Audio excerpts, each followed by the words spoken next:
little bit of discussion about the state of Nevada. Greg talked about it a little bit yesterday.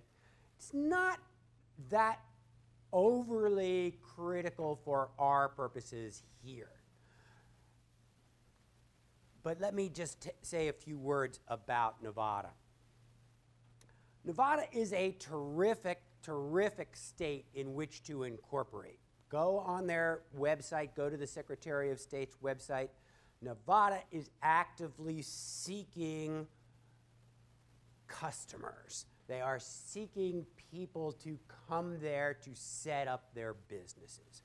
And they do offer several, I would almost say many, advantages to setting up your new business in that state. Let's tick them off a little bit. There are absolutely no state taxes. No income taxes in the state of Nevada, no corporate taxes in the state of Nevada, no inheritance taxes in the state of Nevada. Very attractive for out-of-state business owners from a tax perspective.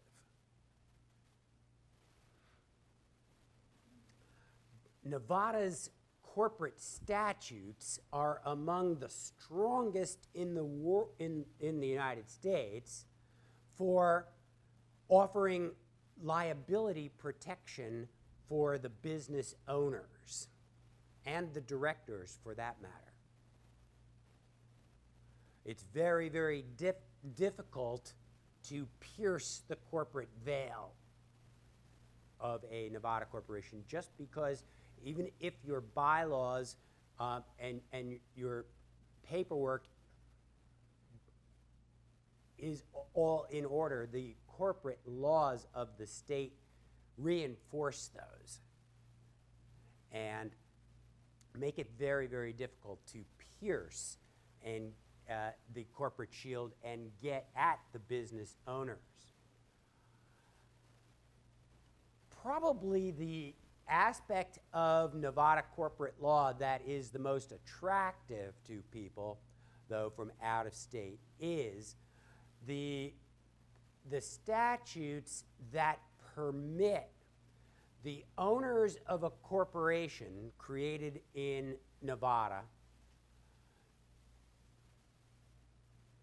The statutes permit the owners to nominate some unrelated third party to serve as the temporary officer and director of that Nevada corporation solely for the purpose of filing documents with the Secretary of State with their name on those documents. It's called a nominee officer and director.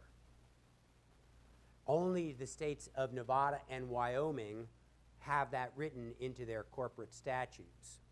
The way it works is this. You create a Nevada corporation and you appoint me as your nominee officer and director. You're the shareholder. Shareholders are the ones who do this, right? They appoint the officers, or rather they appoint the directors. The directors appoint the officers. Well, you're the owner. You appoint me as your temporary officer and director.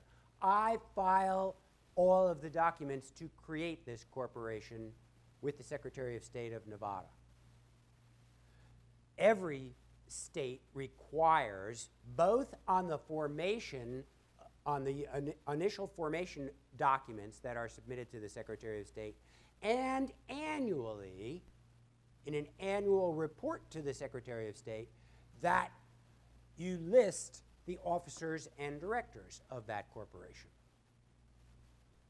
Well, again, Nevada allows the appointment of a temporary or nominee officer and director solely for the purpose of filing those documents that are required with that nominee's name listed as the officer and director. Your name does not appear on any documentation filed with the Secretary of State.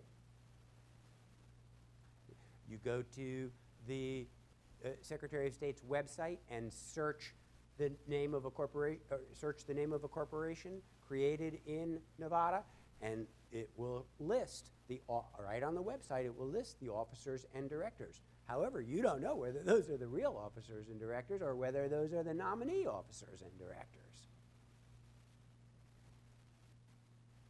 So Nevada affords privacy. Well, and immediately after I take care of all of that filing, I submit the articles of incorporation, I submit the list of officers and directors, I submit the business license with my name on it, I sign everything, and then I resign.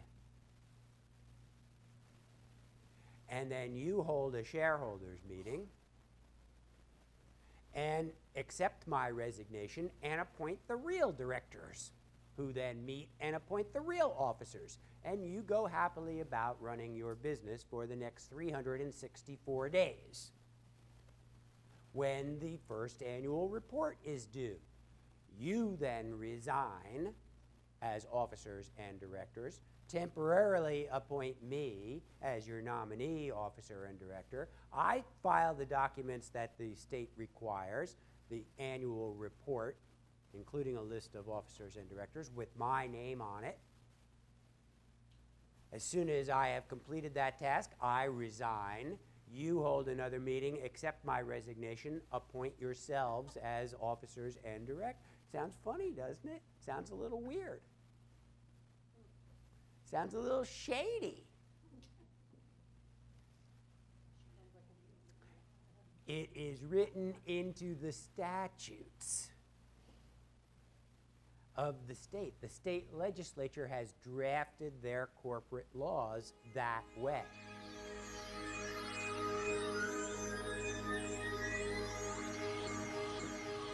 Here's what the promoters of Nevada don't tell you.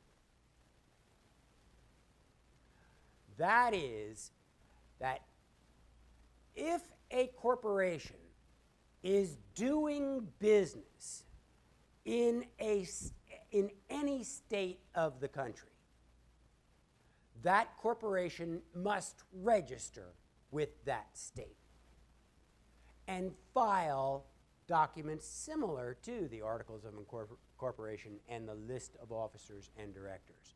Every state requires that filing upon either creation of the corporation or registration of the corporation, and annually thereafter. And again, Wyoming and Nevada are the only states that permit the use of nominee officers and directors. The state of Washington, for example, the state of Oregon, for example, requires that you list the real officers and directors. And those names are available on the Secretary of State of Washington's website.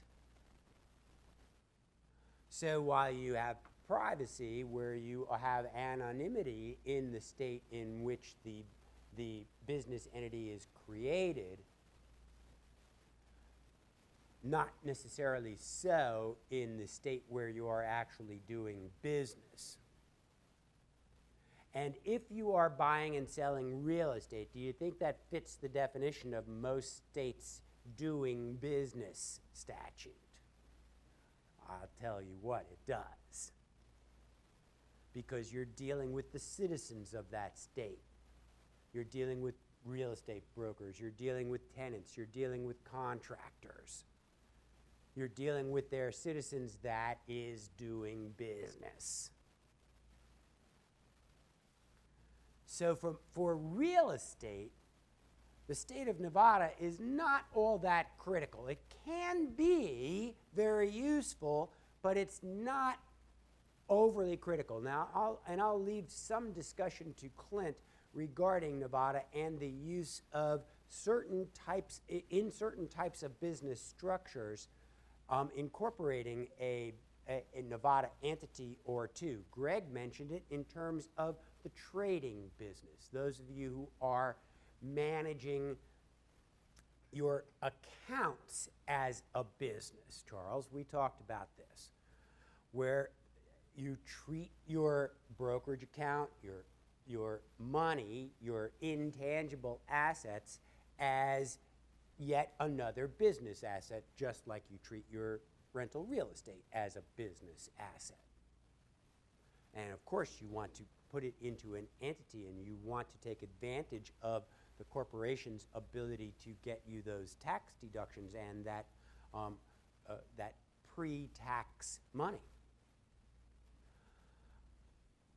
So it's possible, but for most of us, just starting out in the real estate business, it is appropriate to set up your business in the state in which you are actually doing business.